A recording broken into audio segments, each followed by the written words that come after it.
I'm an Italian guy, 100% Italian. My parents are from Italy, right? My parents are from Italy, whatever. You can't get any more Italian than me, man. My parents are from Italy. I'm first generation Italian. I am 100% Italian. And people tell me I look Jewish. How the fuck do I look Jewish?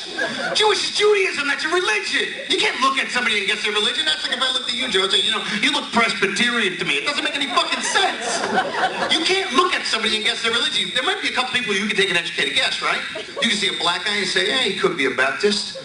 You see a guy with red hair, freckles, a black guy holding a Meisterbrow with a Notre Dame jacket on. He could be Irish Catholic.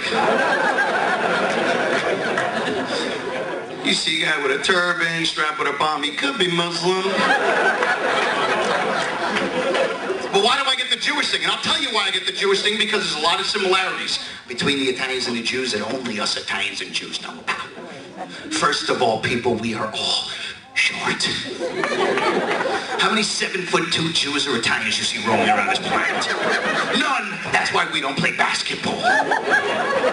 Here's something you'll never hear an NBA announcer say during a basketball game. You'll never hear him utter these words. And Rabinowitz is bringing the ball up half court. He bounces it to Stefanelli.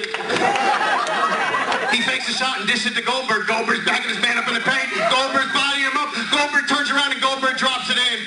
Goldberg ain't dropping shit in, folks. He may drop the interest rates a little bit.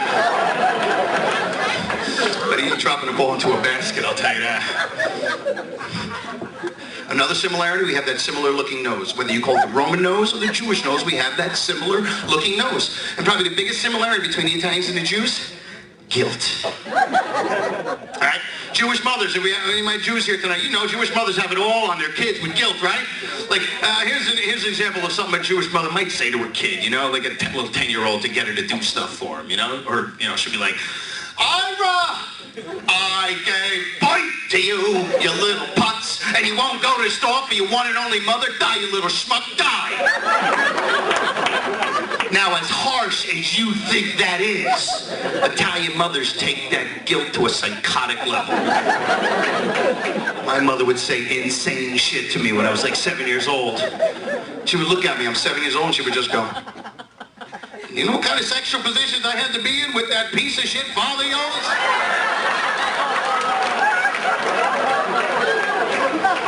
For you to come flying out of my suit down here? Oh, we did him a doggy style, scissor position.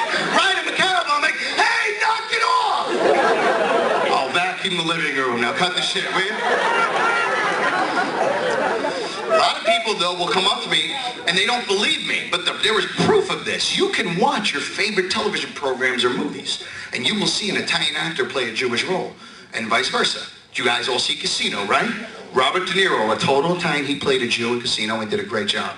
Sonny Corleone in The Godfather, one of the most famous Italian characters in the history of movies, was played by James Conte, a Jew. And it was never more obvious than this little television show that we all used to watch in the 70s called Happy Days. Who's the star of Happy Days show? The Fonz. Arthur Fonzarelli, an Italian, played by Henry Winkler, a Jew. And I knew he was Jewish way before Adam Sandler put out that song and told us that he was a Jew. Because if you looked at Henry Winkler, I met him once, I got a picture with him sitting, he was so cool. He's like 5'3", he's tiny.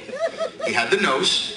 And when you remember the show, he used to walk into the place Arnold's, right? Remember Arnold's? And he'd walk up to the jukebox, and the jukebox would be off. And he'd walk up to the jukebox, look at everybody, look at the jukebox, and poof, he'd hit the jukebox, and it would turn on. Too cheap to put the fucking dime in, that's why.